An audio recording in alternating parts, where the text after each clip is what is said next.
dit aussi, c'est Bertrand Tavernier qui me l'a rappelé après avoir lu mon autobiographie qui est apparue chez Flammarion il y a quelques années, Tambour battant. Il a dit en lisant son livre, j'ai dû penser à John Huston qui a dit il n'y a que dans ce métier qu'on peut rencontrer autant de gens intéressants en l'espace d'une seule vie. Et il a certainement eu très raison.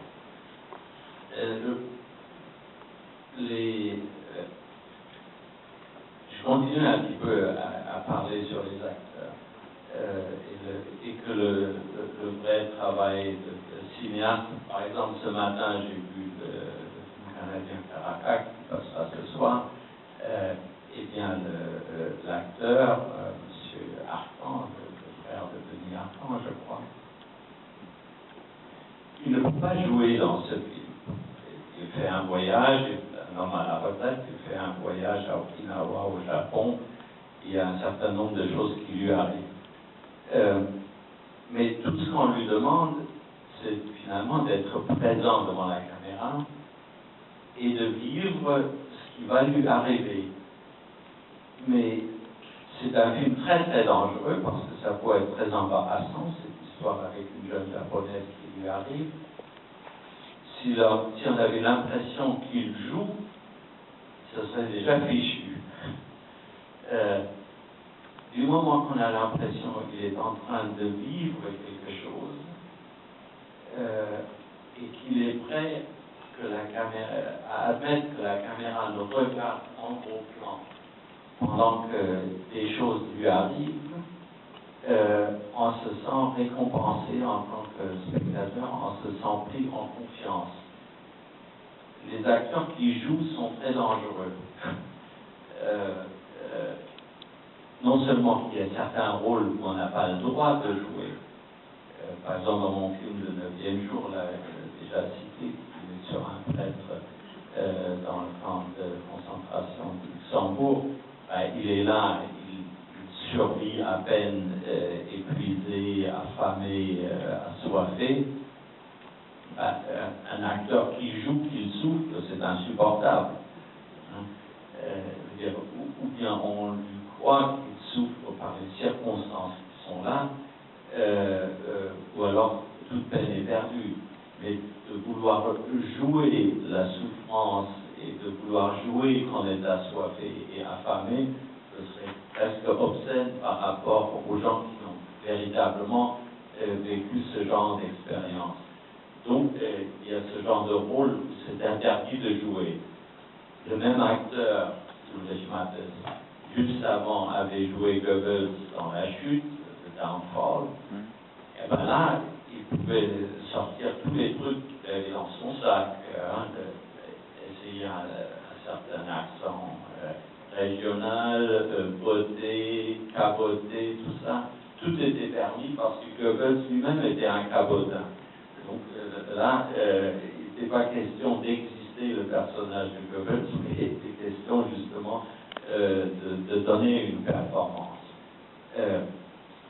Dustin Hoffman, dans La mort du premier voyageur, donnait une performance brillante, mais à côté de lui, il y avait John Malkovich, qui jouait Biff, son fils, et John ne jouait pas. John était là, il sentait son rôle, mais disons, il ne forçait pas, dans le sens, je vais donner une performance qui va épater le public. Or, c'était ça l'obsession de Dustin Hoffman, c'est l'obsession de beaucoup de grands acteurs, surtout à Hollywood, épater le public, les impressionner par un numéro extraordinaire que je fais. Et bien, ça marche seulement jusqu'au moment où il y a quelqu'un à côté de lui qui ne fait rien, mais qui, de l'intérieur, est authentique dans le rôle qu'il joue et ce qu'il ressent, comme l'était John Malkovich, qui entre-temps fait des hommes, mais il y a 20 ans, était extrêmement authentique. Et alors là, c'est comme l'épreuve de vérité. Du coup, l'autre, il paraît être un clown. Ce qui était OK, parce qu'évidemment, Willy Loman, étant un vendeur, il est un peu un clown, il fait le clown tout le temps. Et toujours sur les acteurs, c'était très très intéressant parce que on pouvait les pousser l'un l'autre. Ça faisait partie de leur conflit. Dustin Hoffman même a dit qu'il voulait jouer ce rôle de Willy Loman, du premier voyageur, un jour parce que son père avait été premier voyageur et chaque fois que son père en meuble, chaque fois qu'il rentrait à la maison, il racontait ce qu'il trouvait des exploits extraordinaires ayant vendu des meubles quelque part dans des grands magasins dans la profondeur de l'Amérique. Et à peine le père sorti de table, le petit Dustin se mettait sur la chaise et imitait ce que le père venait de raconter. Donc, pour lui, le premier voyageur était bien le portrait de son père.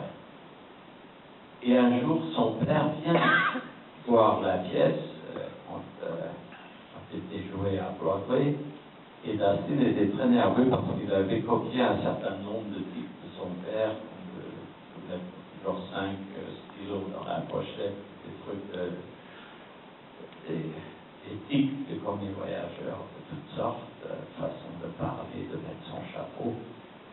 Et quand son père venait le voir, donc après la représentation, il lui dit alors, ça t'a plu? Oui, oui, c'est pas mal, enfin c'est une histoire un peu triste, dit le père. Mais est-ce que triste, d'accord, mais aussi close to home, est-ce que ça t'a pas rappelé des choses de chez nous, de notre vie de famille? Le père le regarde et dit, chez nous? Non, je ne vois pas ce que tu veux dire. The guy is a loser.